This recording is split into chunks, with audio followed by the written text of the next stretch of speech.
Student, आज है 18 जून और 18 जून के हम इम्पोर्टेंट करंट अफेयर्स के बारे में क्या करेंगे, पढ़ेंगे।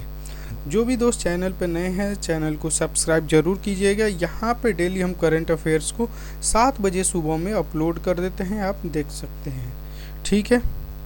और पीडीएफ कहाँ मिलेगा क्लास के, तो इसको आप स्कैन कर सकते हो, यहाँ से आप पीडीएफ के पास पहुँच सकते हो, वहाँ से पीडीएफ डाउनलोड करके पढ़ सकते हो, ठीक है। बहुत ही इम्पोर्टेंट होता है, जितने भी हम इसमें शामिल करते हैं या तो कहाँ से, या तो हिंदू न्यूज़ से होता है, हिंदू न्यूज़ का होता है, या पीआईबी का होता है, या गवर्नमेंट के स्कीम के। तो इन सारी चीज़ों से हम लेकर आते हैं करंट अफेयर्स को, ठीक है। चलिए क्लास में हम आगे बढ़ते हैं। पहले क्वेश्चन की तरफ देखिए। पीएम मोदी को grand cross of order of Makarios third से सम्मानित किया गया। यह किस देश का सर्वोच्च नागरिक सम्मान है? तो मोदी जी ने अभी कहाँ गए हैं, साइप्रस में। तो साइप्रस से उनको ये अवार्ड मिला है, ठीक है। ये अवार्ड मोदी जी जब अपने विजिट पे गए हैं तो 3 देश में घूमेंगे। साइप्रस गए हैं, उसके बाद से जाएंगे कनाडा में जाएंगे और क्रोएशिया में जाएंगे, ठीक है। चलिए थोड़ा सा जान लेते हैं। PM Modi grand cross of the order को उनको मिला है, ये सम्मानित किया है किसने, साइप्रस ने किया है। साइप्रस का ये हाईएस्ट सिविलियन अवार्ड है, ठीक है। साइप्रस के राष्ट्रपति कौन है, निकोस क्रिस्टोडुलाइड्स, ठीक है, द्वारा दिया गया है। तो यहाँ से क्वेश्चन क्या बनेंगे, सबसे पहले मोदी जी ने कहाँ गए हैं, तो ये साइप्रस में गए हैं। दूसरा ये कहाँ, कौन सा अवार्ड है और किसने दिया है, किस देश ने दिया है, तो इस चीज़ को याद रखना है। फिर से साइप्रस के जो राष्ट्रपति हैं उनके नाम को याद रखना है, निकोस क्रिस्टोडुलाइड्स, ठीक है। यहाँ से 3 चीज़ हो गया। और आगे चलिए। प्राइम मिनिस्टर मोदी ने क्या किया, 3 नेशन के टूर पे गए हैं, अभी आपको बताए थे, साइप्रस, कनाडा और क्रोएशिया के लिए, ठीक है। कनाडा में मोदी जी जाएंगे तो वहाँ पे G7 कंट्री से मिले, ठीक है, G7 कंट्री से मिले। देखो साइप्रस कहाँ है सर, तो वेस्ट एशिया का एक देश है। इसकी कैपिटल क्या है, निकोसिया है, ठीक है। करेंसी यहाँ पे यूरो चलता है। प्रेसिडेंट के बारे में हम जान गए थे, निकोस क्रिस्टोडुलाइड्स है, ठीक है। चलो सेकंड क्वेश्चन। अभी आप देख रहे होंगे कि एयर इंडिया के जो फ्लाइट AI 171 दुर्घटना जांच के लिए किसको अध्यक्षता की समिति का उसको अध्यक्ष बनाया है, तो किसको हम बनाए हैं, तो गोविंद मोहन को। राइट ऑप्शन सी होगा। देखिए अभी अहमदाबाद में जो फ्लाइट क्रैश हुआ तो उसको जांच के लिए, उसकी जांच के लिए किसको हमने बनाया है, अध्यक्षता के लिए किसको बनाया है, कौन सा समिति के और किसके साथ गठन किया, इसके बारे में जानेंगे। तो उसकी अध्यक्षता कौन करेगा, गोविंद मोहन, ठीक है। चलो देखो हाल ही में एयर इंडिया फ्लाइट जो है AI 171 अहमदाबाद में क्या हुआ, क्रैश हुआ। उसके बाद से सरकार ने इसके लिए हाई लेवल कमेटी की एक घोषणा की और उसके जो अध्यक्ष होंगे कौन होगा, यूनियन होम मिनिस्टर, जो होम सेक्रेटरी गोविंद मोहन होंगे, ठीक है। समिति का गठन यूनियन मिनिस्टर ऑफ एविएशन द्वारा किया जा रहा है। देखो एयर इंडिया फ्लाइट जो है हमारा AI 171 क्रैश हुआ। ये फ्लाइट भारत से कहाँ जा रही थी, लंदन जा रही थी, ठीक है। इसमें कितने लोग थे, तो 242 लोग थे, ठीक है। इसमें से सिर्फ एक ही व्यक्ति जीवित मिला। इसमें टोटल 270 लोगों की मृत्यु हुई है। अब बोलेंगे 242 इसमें पैसेंजर थे, 270 लोग कैसे मरे, तो जहाँ पे गिरा वहाँ भी तो लोग मरे होंगे, रोड के आसपास इस बिल्डिंग पे गिरा है, तो ये सब मिला के टोटल 270 लोग हैं, ठीक है। इस फ्लाइट में जो गुजरात के फॉर्मर CM थे विजय रूपानी, उनका भी मृत्यु हो गया है। फ्लाइट उड़ते ही मे डे कॉल कर दिया और फ्लाइट क्या हुआ, क्रैश हो गया, ठीक है। तो यहाँ से कैसे क्वेश्चन बनेगा, सबसे पहले पूछेगा निम्नलिखित में से किस राज्य के पूर्व CM की मृत्यु एयर इंडिया क्रैश में हुआ था, तो गुजरात के। उनका अगर नाम पूछता है तो विजय रूपानी, इस चीज़ को भी याद रखेंगे, ठीक है। चलो जांच में रहा बनी हॉप शब्द, ये किस खेल से संबंधित है, तो ये है क्रिकेट से। राइट ऑप्शन क्या होगा, सी। चलो देखो, हाल ही में एमसीसी मारेबलोन क्रिकेट क्लब ने क्या किया, होप कैच को क्रिकेट से बैन कर दिया। ये कैसा कैच होता है सर, इस कैच को क्या किया, बंद कर दिया। ठीक है, यह बैन 17 जून से लागू हो। ठीक है, 17 जून से क्या हुआ, लागू हुआ। अक्टूबर 2026 में एक ऑफिशियल लॉ बनेगा, इसके लिए एक ऑफिशियल लॉ बनाया जाएगा ऑफिशियल रूप से। पहले का रूल क्या था, फील्डर को बाउंड्री के बाहर, फील्डर जो होता था वो बाउंड्री के बाहर क्या करता है, हवा में मल्टीपल टाइम्स बॉल को कैच करके ऊपर नीचे करके कैसे भी क्या करता था, पकड़ता था, फिर छोड़ के फेंक के फिर पकड़ लेता था। तो इस चीज़ को मान्यता दिया जाता था, आउट हो जाते थे। लेकिन इसमें क्या किया गया है कि ये जो नया रूल है, इसमें अगर मल्टीपल टाइम्स अगर बाउंड्री के अगर बाहर है कोई फील्डर, तो एक ही बार टच करके वो अगर अंदर आ गया तो ये कैच होगा। अगर 2-3 बार बाहर ही रहकर करेगा तो क्या होगा, इसको कैच नहीं माना जाएगा। इसी चीज़ के बारे में यहाँ पे कहा गया है। ठीक है, चलो 116 साल के इतिहास में पहली बार M16 का अध्यक्ष एक महिला को बनाया गया है। M16 किस देश की खुफिया एजेंसी है, तो ये यूनाइटेड किंगडम यूके की है। ठीक है, क्या होगा, राइट ऑप्शन सी। देखिए, हाल ही में ब्लेज मेट्रोवेली को क्या बनाया गया, United kingdom intelligence agency M16 का चीफ इनको नियुक्त किया गया।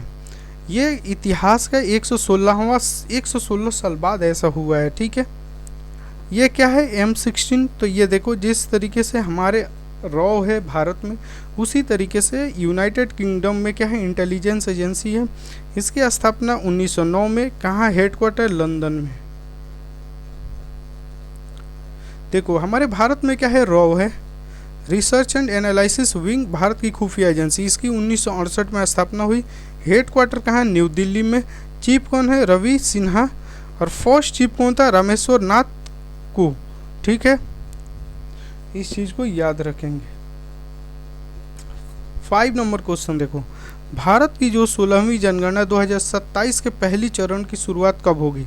हम 2 चरण में अपनी जो जनगणना को कर रहे हैं, तो पहली हमारी जो शुरुआत होगी 1 अक्टूबर 2026 से होगी। राइट ऑप्शन क्या होगा हमारा, सी। ठीक है, चलिए, जो सेंट्रल गवर्नमेंट है हमारा इस चीज़ का निर्णय लिया कि हम क्या करेंगे, हम एक सेंसस करेंगे। ठीक है, जनगणना करेंगे। ये भारत का 16वां जनगणना होगा, लेकिन कौन सा होगा, 16वां। लेकिन आज़ादी के बाद से ये 8वां जनगणना होगा। ठीक है, आज़ादी के बाद से कौन सा होगा, 8वां, लेकिन टोटल कहें तो 16वां जनगणना है। देखो, सेंसस 2027 में 2 चरण में आयोजित किया जाएगा। ठीक है, पहला जो फर्स्ट स्टेज है 1 अक्टूबर 2026 से। ठीक है, इसमें क्या किया गया है, इलाका को बांटा गया है, राज्यों को बांटा गया है।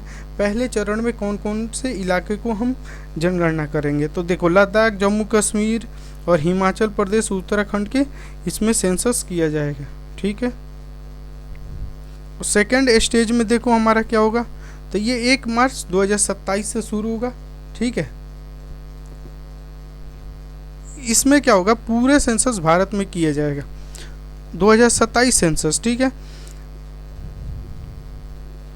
ये जो जनगणना है हमारा 2011 के बाद से पहली बार हो रहा है। अंतिम जनगणना हमारा कब हुआ था, अभी तो 2011 में, उसके बाद से ये पहली बार हो रहा है। ठीक है, ये जो जनगणना है ना, पहली बार जातीय आधारित जनगणना होने वाला है, कास्ट सिस्टम से होगा। ठीक है, ये फुल्ली डिजिटल रूप से होगा, इस चीज़ को याद रखेंगे। ठीक है, 34 लाख एम्प्लॉयज़ को द्वारा सेंसस किया जाएगा, मतलब 34 लाख लोग इसके क्या करेंगे, इसको जनगणना के सेंसस को इकट्ठा करेंगे। ठीक है, कितने लोग, 34 लाख लोग इसमें कर्मचारी हैं। देखो, इसमें 13 लाख जो लोग हैं वो क्या करेंगे, सेंसस कर्मी डिजिटल डिवाइस से डेटा को इकट्ठा करेंगे। क्वेश्चन नंबर हमारा हो गया 6। दोस्तों आपको बता दें कि आप अगर चाहते हैं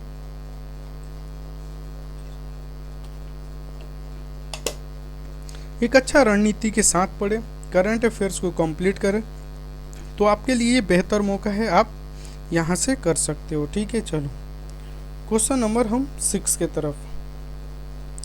हाल ही में केंद्रीय मंत्री कमलेश पासवान ने भारत की पहले एग्री ड्रोन, ठीक है, स्वदेशीकरण हब की स्थापना कहाँ की?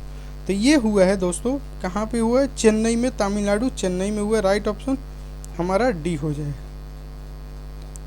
ऐसा क्वेश्चन इंपॉर्टेंट होता है, इसीलिए ऐसे क्वेश्चन को आप याद रखें। देखो 14 जून को यूनियन मिनिस्टर कमलेश पासवान ने भारत के पहले एग्री ड्रोन स्वदेशीकरण हब की स्थापना किया। कहाँ पे सर? चेन्नई, तमिलनाडु में किया। देखो कमलेश पासवान ने 300 ड्रोन सेंट्रल एक्सीलेंस 3 ट्रेन दी ट्रेन ड्रोनर स्किलिंग प्रोग्राम का शुभारंभ किया। ये क्या होता है इसके बारे में जान लेते हैं। देखो ये एक तरह का मैन्युफैक्चरिंग प्लांट होगा जहाँ पे इसको बनाया जाएगा। इसमें एग्रीकल्चर में यूज होने वाले जो ड्रोन होते हैं उसको हम बनाएंगे। ये एक प्राइवेट कंपनी गरुड़ा एरोस्पेस द्वारा बनाया जाएगा। ये कैसी कंपनी है? प्राइवेट कंपनी है, ठीक है। इसकी एरिया के बारे में इतना जानने से कोई फ़ायदा नहीं है, हम जान गए एग्रीकल्चर के लिए यूज होगा ये सारे ड्रोन, ठीक है। गरुड़ जो एरोस्पेस है अब तक 4000 ड्रोन बना दिया है, ठीक है। कहाँ पे यूज होता है? तो ये सारा एग्रीकल्चर में ही यूज होता है। देखो ये ड्रोन सेंटर ऑफ एक्सीलेंस, यह सेंटर पूरे भारत में खोले जाएंगे। भारत में ड्रोन बनाने का काम करेगा और स्किल ट्रेनिंग भी देंगे हम, ठीक है। हाल ही में पंजाब सरकार द्वारा लॉन्च किया गया फास्ट ट्रैक पंजाब पोर्टल, इसका मुख्य उद्देश्य क्या है? देखो इसका मुख्य उद्देश्य है कि कोई भी आदमी कोई व्यवसाय स्टार्ट करना चाहता है तो एक ही प्लेटफॉर्म पर उसका सारा कुछ वहाँ पे वेरिफिकेशन से लेकर हर कुछ हो जाएगा इसके लिए, तो ठीक है। नया व्यवसाय, राइट ऑप्शन हमारा सी हो जाएगा। व्यवसाय शुरू करने और परियोजना स्थापित करने, उद्योग को विस्तार और सरल बनाने के लिए किया गया। देखो पंजाब गवर्नमेंट द्वारा फास्ट ट्रैक पंजाब पोर्टल को इसको लॉन्च किया गया। इसका मेन ऑब्जेक्टिव क्या है, उद्देश्य क्या है? बिजनेस को बढ़ावा देना है, ठीक है, आसान तरीके से। अब देखो एक सिंगल पोर्टल पर यानी सारे अप्रूवल इसी पोर्टल पर मिल जाएंगे, सारे अप्रूवल, ठीक है। पहले बहुत लेंदी होता था प्रोसेस, इसको प्रोसेस को कम किया गया है लेंदी, ठीक है। एक ही जगह पे सब कुछ हो जाएगा तो ये आसान हो जाएगा। देखो ये फास्ट ट्रैक पोर्टल लॉन्च कब हुआ था? तो 10 जून 2025 को। लोकेशन एमआईटी यूनिवर्सिटी मोहाली, ठीक है। पोर्टल पंजाब योगा क्रांति का हिस्सा है। इस चीज़ को आप क्या करेंगे, याद रखें। देखो इसका ऑब्जेक्टिव उद्देश्य क्या है? तो 45 दिन में बिजनेस को क्या करना है, मंजूरी दे देना है। कोई भी अगर आप रजिस्ट्रेशन कराते हो तो 45 दिन में आपके बिजनेस को मंजूरी दिया जाएगा। अगर 45 दिन में अनुमति नहीं दी जाती है और डिले होता है तो इस प्रोजेक्ट को क्या होगा, मंजूरी माना जाएगा, ठीक है। चलो अल्टीमेट टेबल टेनिस 2025 का खिताब किस टीम ने जीता?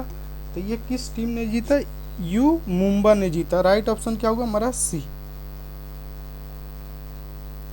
यू मुंबा ने देखो अल्टीमेट टेबल टेनिस 2025 की चैंपियन खिताब क्या किया, अपने नाम किया। किसको हराया था? तो जयपुर प्राइटोरिया को हराकर अपने नाम किया। पहली बार यह यू मुंबा ने यह टाइटल जीता है, पहली बार ये जीता है, ठीक है। पहली बार, फर्स्ट टाइम ये जीता है, इस चीज को याद रखेंगे।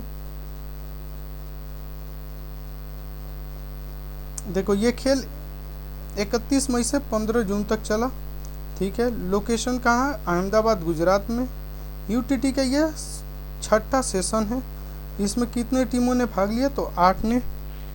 विनर यू मुंबा हम जान गए, ठीक है। विनर कौन है? गोवा चैलेंज।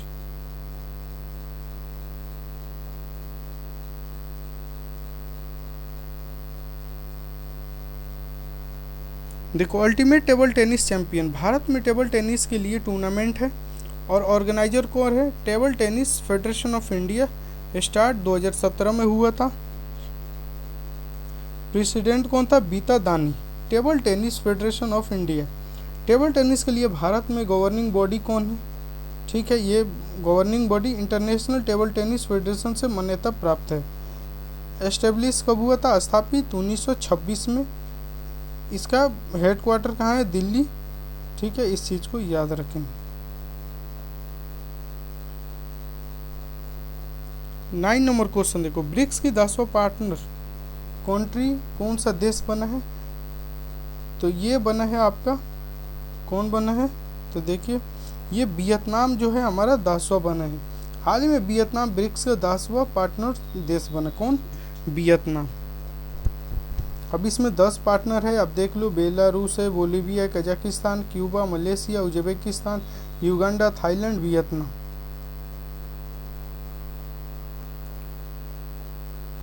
ब्रिक्स में क्या होता है, इसमें 2 तरह के मेंबर्स होते हैं। ठीक है, 2 तरह के, एक होता है फुल मेंबर होता है।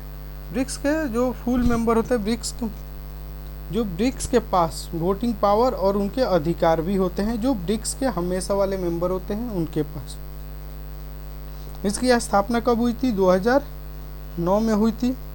2010 में इसमें साउथ अफ्रीका ज्वाइन करता है। ठीक है, उसके बाद से ये पहले का था BRIC, लास्ट में S साउथ अफ्रीका एड होगी। ये देखो हर साल इसकी सबमिट होती है। फर्स्ट जो सबमिट कहाँ हुआ था, रसिया में 2009 में।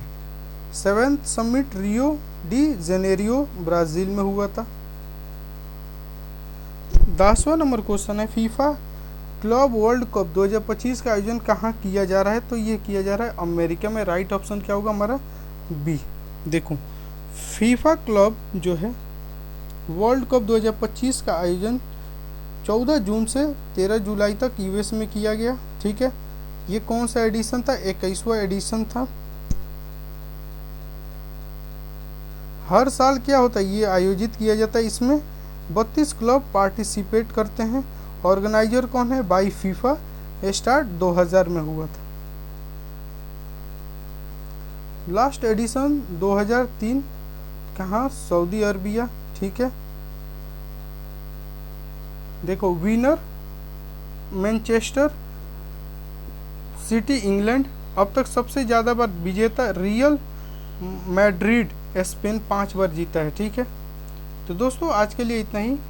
और हमारा आज का 18 जून का इम्पोर्टेंट जो करंट अफेयर्स था, हमने उसको क्या किया, कंप्लीट किया। 18 जून के करंट अफेयर्स को कंप्लीट किया। तो thank you to all of you, thank you.